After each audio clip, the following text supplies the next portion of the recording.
नमस्कार मित्रों, आप सभी का पुनः एक बार मेरे चैनल अक्षुत प्रॉमिस में हार्दिक स्वागत है। मित्रों, ये एक महिला का हाथ है। स्टडी करेंगे, प्रोफेशनल चीज़ें हैं, तो इसके लिए हम राइट हैंड को ज़्यादा रेफर करेंगे, बट लेफ्ट हैंड का भी साथ लेते रहेंगे।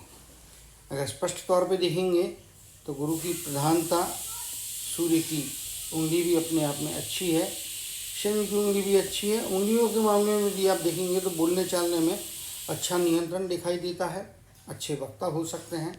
अंगूठा इस प्रकार से है, पीछे की तरफ में थोड़ा फ्लेक्स होकर बैंड हुआ है, बीच के पार्ट में कुछ सीधापन है, कुछ स्टिफनेस है। जब स्टिफ होता है तो व्यक्ति जो होते हैं थोड़े जिद्दी हो सकते हैं, कई बार अच्छे नियम कानून को पालन करके चलने वाले व्यक्ति होते हैं। तो ऐसे व्यक्ति जो होते हैं ये आम तौर पे नियम कानून को फॉलो करते हैं, ये एक अच्छी बात दिखाई देती है। अगर जीवन रेखा की बात करेंगे तो इस प्रकार से जीवन रेखा है। कुछ रेखाएं हाथ में इस प्रकार से बनती हुई दिखाई दे रही है, जो इंडिकेट करती है कि घर से जितना ज़्यादा दूर रहेंगे, जितना अधिक दूरी पे रहेंगे, उतना अधिक जो है इनको लाभ मिलेगा। इस प्रकार से जो रेखा जिनके हाथ में होती है, आमतौर पे विदेश का कनेक्शन, विदेश में जाके कमाई करने की योग्यताएं प्राप्त होती है, क्योंकि ये रेखा आमतौर पे विदेशी पैसा दिलाती है। अब आप इंडिया में रह के भी कोई ऐसा काम करते होंगे तो जिससे आपको विदेश की मुद्रा प्राप्त हो सकती है, लेकिन इनका जो है जन्मस्थान से बहुत दूर जाना, जन्मस्थान से जितना अधिक दूरी पे रहेंगे उतना अधिक प्रोग्रेस को प्राप्त करेंगे, क्योंकि शुक्र का माउंट इस प्रकार से बना है। यहाँ पे भी देखेंगे शुक्र का माउंट, और ये जो रेखा जा रही है जीवन रेखा चंद्र के क्षेत्र में आ रही है। यहाँ पे देखेंगे तो चंद्र का क्षेत्र स्पष्ट तौर पे दिखाई दे रहा है। ऐसे व्यक्ति लोग विदेश में जाके ज़्यादा बेहतर जो है संभावनाओं को प्राप्त करते हैं। माउंट्स की बात करेंगे तो माउंट्स इनके ऑलमोस्ट अच्छे हैं सभी। सूर्य का कहिए, बुध का कहिए, गुरु का माउंट एक्स्ट्राऑर्डिनरी है, गुरु की उंगली भी एक्स्ट्राऑर्डिनरी है। तो एडमिनिस्ट्रेशन का फील्ड जहाँ पे नियम कानून पालन होते हैं, लॉ, एडमिनिस्ट्रेशन, ऐसे व्यक्ति शिक्षण के क्षेत्र में, कोचिंग के क्षेत्र में अच्छी महारत हासिल करते हैं। कई लोगों को होटल का बिजनेस भी लाभ दे देता है। तो चीज़ यहाँ पे इस प्रकार से दिखाई दे रही है। जहाँ तक देखेंगे मस्तक की रेखा और जीवन की रेखा के बीच में हल्का कनेक्शन है। इधर में भी ऐसा देखेंगे तो मस्तक की रेखा, जीवन की रेखा अलग है, कुछ लाइन यहाँ पे जोड़ बना रही है। तो शुरुआती दौर में कुछ हद तक इनके पर्सनालिटी के ऊपर में पारिवारिक जो रीतियाँ हैं उनका इम्प्रेशन रहेगा, लेकिन आगे जाके ये अपने मर्जी के, अपने हिसाब से चलना ज़्यादा पसंद करेंगी। ये आप देखेंगे लेफ्ट हैंड, इनका व्यक्तित्व जो बना है एक इंडिविजुअल यूनिक पर्सनालिटी बनाता है इनको, एक अलग व्यक्तित्व रहेगा निश्चित तौर पे। और समाज में जो आम तौर पे जो परिपाटी होती है उससे हट के निर्णय लेने की योग्यता, क्षमताएं भी इनके अंदर में होती हैं। ट्रेडिशनल थिंकिंग के बदले में इनकी आउट ऑफ द बॉक्स जाके थिंकिंग होती है। बुध की उंगली काफ़ी लंबी है, तो जैसा कि मैंने कहा है एडमिनिस्ट्रेशन का फील्ड, बुध की उंगली अपने आप में काफ़ी अच्छी लंबी, तो ऐसे व्यक्ति न्यूमेरिकली भी बहुत स्ट्रांग होते हैं, न्यूमेरिक्स इनका स्ट्रांग होता है। तो अकाउंटिंग का क्षेत्र, इंश्योरेंस का क्षेत्र, जहाँ पे गुणन, गुणाकार, भागाकार होता है, संख्याएं होती है, उस फील्ड में भी इनको काम करना फ़ायदा दिला सकता है। उंगलियाँ अच्छी, ऊपर का जो पोर है ये अच्छा मजबूत दिखाई देता है। गोलाकार उंगलियां हैं, यानी कि कलात्मकता भी हाथ में आ सकती है, क्योंकि सूर्य की उंगली गोल है और थोड़ा बहुत मूसलाकार उंगली के जैसा शेप है, बाकी स्ट्रेट है। तो ऐसे व्यक्ति जो होते हैं एक अपने आप में मजबूत पर्सनालिटी कहलाते हैं। अब बात करेंगे कि सामाजिक जीवन कैसा है। सामाजिक जीवन, वैवाहिक जीवन, पारिवारिक जीवन अपने आप में तगड़ा है और मजबूती प्रदान करता है। परिवार के लोगों का सपोर्ट काफ़ी अच्छा दिखाई दे रहा है। लाइफ का स्पैन लगभग 70+ होता है। यहाँ पे यदि आप देखेंगे तो इस प्रकार से तो 65 से 75 के बीच का लाइफ का स्पैन रहेगा। मिनिमम 65 रहता है। यदि लेफ्ट हैंड को लूँ और राइट हैंड को लेते हैं तो 75 के आसपास की आयु, इसीलिए एवरेज में हम 70 के आसपास का लाइफ का स्पैन इनका मान सकते हैं। बात करेंगे कुछ रुकावटें, बचपन में कुछ परेशानियां आ सकती हैं स्वास्थ्य को लेके। बाकी इधर में आप देखेंगे तो कुछ आड़ी रेखाएं स्पष्ट तौर पे दिखाई दे रही है। जो संघर्ष करवाती है। जिस फील्ड में भी ये कार्य करते हैं वहाँ पे इनको संघर्ष का सामना करना पड़ सकता है, कई बार लोगों का विरोध का भी सामना करना पड़ सकता है। लेकिन यदि आप देखेंगे तो नेचर के हिसाब से देखेंगे तो नेचर के हिसाब से स्ट्रेट फॉरवर्ड व्यक्तित्व रहेगा।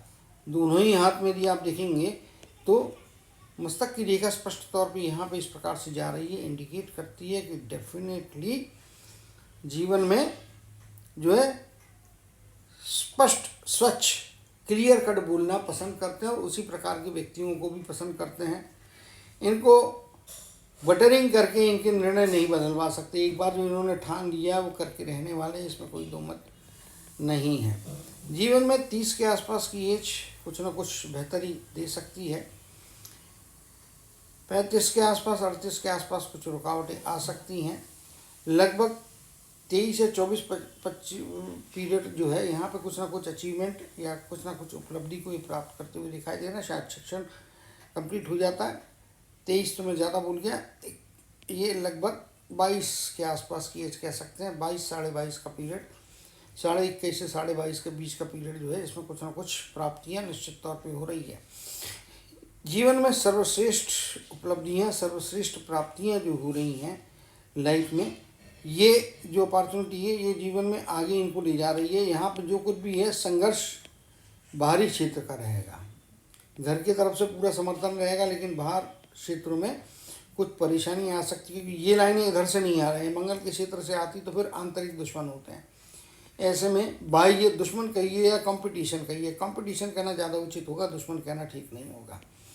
ये अपनी लाइफ में यदि देखेंगे तो लगभग 52.5 जो है ये 52.5, 53 के आसपास का, ये थोड़ा यहाँ पे होना चाहिए था, डॉट हिल गया है। उसके मुताबिक आप देखेंगे तो 53 या 54 के आसपास की एज जीवन में सबसे बड़ा परिवर्तन या सबसे बड़ा लाभ लाती हुई दिखाई दे रही है लाइफ लाइन के हिसाब से।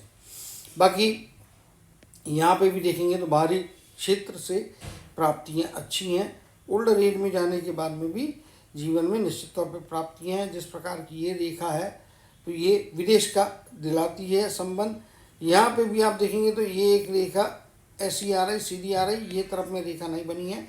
ऐसे व्यक्तियों को जो थोड़ा कानून से सतर्क रहना चाहिए। लेकिन चूंकि आपके शुक्र के माउंट के अंदर में कोई भी ऐसी आड़ी रेखा नहीं है, इसके लिए ये विदेश के कनेक्शन को ही इसको ज़्यादा एज्यूम किया जाएगा, माना जाता है। अनुभव के आधार पर बता रहा हूँ, ये विदेश से जुड़ी हुई, विदेश से पैसा कमाने की उपलब्धियाँ, संधियाँ देती हुई दिखाई दे रही है निश्चित तौर पे।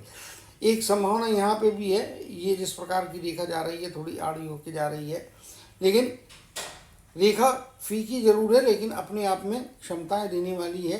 इधर में इम्प्रेशन थोड़ा सा बन सकता है, अभी बना नहीं है, संभावना दिखती है। तो वही 30 के आसपास की है, जीवन में कुछ ना कुछ परिवर्तन या कोई ना कोई अलग चीज़, अलग घटना जीवन में करवाती हुई स्पष्ट तौर पे दिखाई दे रही है। बात करेंगे इनके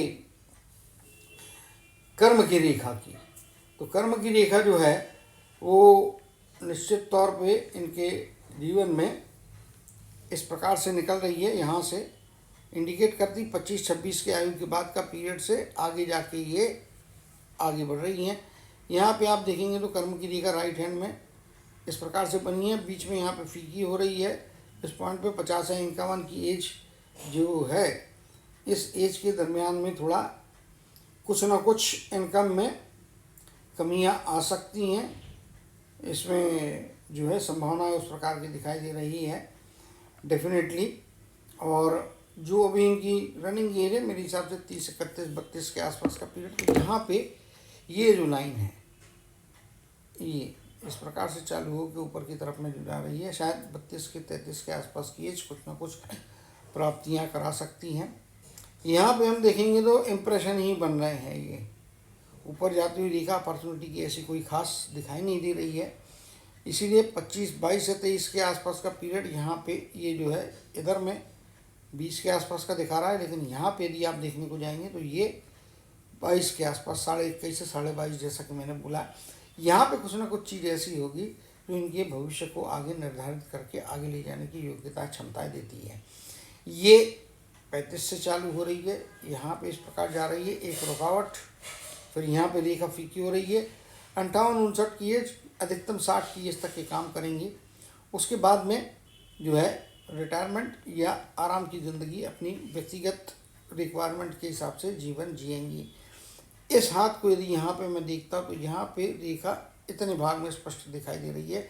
बीच के हाथ में रेखा, बीच के भाग में रेखा है लेकिन थोड़ी सी फेड हो गई है या कमज़ोर हो गई है। तो 50 से लेके तो लगभग 52 के आसपास की एज, इन 2 सालों में इनकम, जैसा कि मैं कह रहा था, आवक थोड़ी कम हो सकती है। कोई बड़े फाइनेंशियल डिसीजन लेने से बचना चाहिए, बड़े फाइनेंशियल डिसीजन नहीं लेना चाहिए। ओल्डर एज में भी शांति से पैसा मिल रहा है।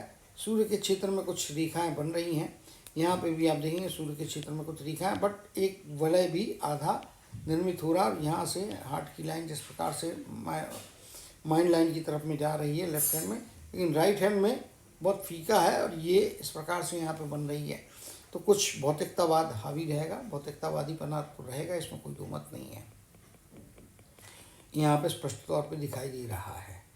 अब आप बात करेंगे यदि हार्ट लाइन की, तो हार्ट लाइन में भी कुछ छोटी मोटी परेशानियाँ, बीमारियाँ जो हैं वो छोटी एज में, शुरुआती जीवन में फॉगी लाइन होने के कारण में हुई है। आगे जाके स्वास्थ्य अच्छा रहता है। ओल्डर एज में जाने के बाद में देखते हैं, सारे चिन्हों को मैं हटा देता हूँ। तो ओल्डर एज में यदि जाने के बाद देखेंगे तो लगभग 50 के आसपास की आयु के बाद का पीरियड छोटी मोटी प्रॉब्लम्स खड़ी कर सकता है, क्योंकि लाइन का फॉगी होना, जिस प्रकार से यहाँ रेखाएं नीचे नीचे आ रही है, यहाँ पे फॉगीनेस है, इधर में थोड़ा फॉग ज़्यादा बढ़ गया है। लाइन सिंगल लाइन के तौर पर स्पष्ट नहीं है। तो ऐसे व्यक्तियों को कुछ ना कुछ छोटी मोटी परेशानियाँ, शारीरिक बीमारियाँ चलती रहती है। गायनिक प्रॉब्लम से थोड़ा संभालना है, दांत को लेके प्रॉब्लम को संभालना है। इसी प्रकार से यहाँ पे भी आप देखेंगे तो काफ़ी छोटी छोटी लाइनें बनी हैं जो तनाव दबाव बढ़ाती हैं, फॉगीनेस बढ़ाती है। यहाँ पे फॉगीनेस जब बढ़ता है तो कन्फ्यूजन का स्टेज भी होता है। स्टेट ऐसा एक स्टेज आ सकता है जहाँ पे कुछ बड़े निर्णय लेना है, वहाँ पे कन्फ्यूजन हो सकता है। तो उधर में शांति के साथ में आप जो है अपने कंसंट्रेशन या अपने एक्सपीरियंस के आधार पे आप निर्णय लें तो अच्छा प्रैक्टिकल निर्णय लें। यहाँ पे राहु के क्षेत्र में ट्रायंगल तो बन रहा है लेकिन इस पार्ट में ओपन है। यहाँ पे भी आप देखेंगे तो रेखा थोड़ी कमज़ोर हो गई है, जबकि यहाँ पे ट्रायंगल नहीं बन रहा है। इसका ये मतलब नहीं होता कि आदमी इनकम कमाई नहीं करेगा, कमाई करेगा। जॉइंट अकाउंट होना चाहिए, इनको जॉइंट में अकाउंट रखना चाहिए। साथ में जो भी ये सिग्नेटरी जो है वो खुद ज़्यादा चीज़ों में या फाइनेंस से रिलेटेड चीज़ों में साइन करने की बजाय अपने जिनके साथ में जॉइंट अकाउंट रखेंगे, पति के साथ में हो सकता है, ऐसे ही जिनके हाथ में लाइन होती है, अगर मेल है तो फीमेल के साथ फीमेल को अथॉरिटी देना चाहिए, और अगर फीमेल है तो उसको मेल को अथॉरिटी दे देना चाहिए। तो ये चीज़ यहाँ पे स्पष्ट तौर पे दिखाई दे रही है इनके हाथ में। ये अपने नाम पे पैसा रखने की बजाय, अपने नाम पे अकेले सिंगल नाम पे प्रॉपर्टी रखने की बजाय जॉइंट में ही प्रॉपर्टी रखते हैं। तो ये निश्चित तौर पे काफ़ी जो है फ़ायदे को प्राप्त कर सकते हैं। जीवन के बारे में जैसा कि मैंने बताया, सुख सुविधाएं, लग्जरी जोड़ने की ताकत यहाँ पे स्पष्ट तौर पे दिखाई दे रही है।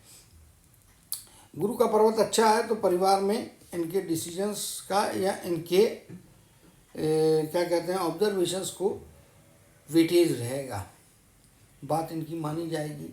इंटेलिजेंस लेवल बहुत अच्छे हैं, गुरु की उंगली बहुत अच्छी है, तो ऐसे व्यक्ति बौद्धिक स्तर पे भी काफ़ी अच्छे होते हैं। चूँकि ये रेखा काफ़ी लंबी है तो ऐसे व्यक्ति लोग जो होते हैं वो शिक्षण भी अच्छे स्तर का प्राप्त करते हैं, और अगर शिक्षण ना कहें तो भी इनका आईक्यू लेवल तो बहुत अच्छा होता है। इंटेलिजेंस लेवल भी अच्छा यहाँ पे स्पष्ट तौर पे दिखाई देता है।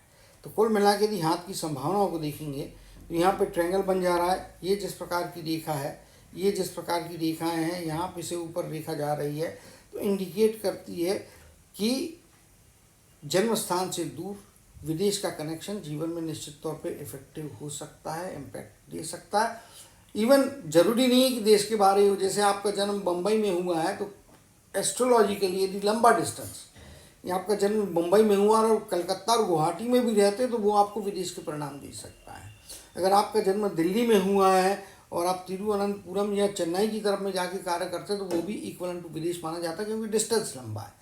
या चेन्नई में जन्म हुआ है, कश्मीर की तरफ में जाके आप काम करते हैं, दिल्ली में जाके काम करते हैं, गुड़गांव में जाके काम करते हैं, तो ऐसे स्थानों पे इनको प्रोग्रेस ज़्यादा अच्छा मिलेगा। शॉर्ट, जन्म स्थान से जितनी अधिक दूरी रहेगी सक्सेस का पैमाना उतना अधिक बड़ा रहेगा। ये यहाँ पे स्पष्ट तौर पे दिखाई देता है। और डेफिनेटली जो संभावनाएं हैं एडमिनिस्ट्रेशन की तरफ में ज़्यादा ली जाती हुई दिखाई दे रही, ज़्यादा बेहतर दिखाई दे रही है। अपॉर्चुनिटी की बहुत सारी रेखाएं नहीं है, लेकिन जो कुछ भी है ये जीवन में आगे ले जाने के लिए कुछ ना कुछ मार्गदर्शन देती हुई दिखाई दे रही है। और लेफ्ट हैंड में ज़्यादा है, कुछ रेखाएं संघर्ष भी करवाती है। ये बार बार मैं इसलिए बता रहा हूँ कि आप ये एजेस के स्पैंस देख सकते हैं, 40 के आसपास, 32, 33 या 31 के आसपास का पीरियड, ये लगभग 23 के आसपास का पीरियड। इन पीरियड में कभी खुशी कभी गम वाली चीज़ें भी हैं, कुछ अपॉर्चुनिटी भी आती, तो कुछ रुकावटें, कुछ संघर्ष भी आता है। तो वहाँ पे केयरफुली सोच समझ के यदि निर्णय लेते हैं तो अपने जीवन में निश्चित तौर पे अच्छी सफलताएं, बड़ी सफलताएं प्राप्त करके आगे जरूर बढ़ सकती हैं, इसमें कोई दो मत मुझे नहीं लगता। और भी कोई यदि बात इनको जानना होगी, जितनी रेखा है उनमें से तो मैक्सिमम का स्टडी हमने कर लिया है, और भी कोई चीज़ जानना होगी तो व्हाट्सएप पे इनको अपडेट करके मैं जो कुछ ये चीज़ें बता सकता हूँ, ये मेरे से पूछ सकते हो। जो जानकारियाँ चाहिए, जो रीडेबल है और जो मेरे नॉलेज के हिसाब से मेरी पहुँच के अंदर आती है, उसके बारे में और भी चर्चा आगे कर सकते हैं। तो आशा करता हूँ कि अपने जीवन में अच्छी सफलताएं प्राप्त करेंगी, अच्छे सामाजिक, पारिवारिक, वैवाहिक जीवन का आनंद लेते हुए आगे बढ़ेंगे। इसी कामना के साथ जय श्री कृष्ण, जय जय शनिदेव कहते हुए इनकी हाथ के एनालिसिस को समाप्त करते हुए आगे बढ़ता हूँ, आपसे विदा लेता हूँ। और आगे भी आपको वीडियो देते रहूँगा, आगे बढ़ के ऐसे ही आपके सामने बीच बीच में उपलब्ध होता रहूँगा, और आपको अधिक से अधिक मेरे इस वीडियो से सीखने का मौका मिले, यही कामना करूँगा और आपसे विदा लूँगा।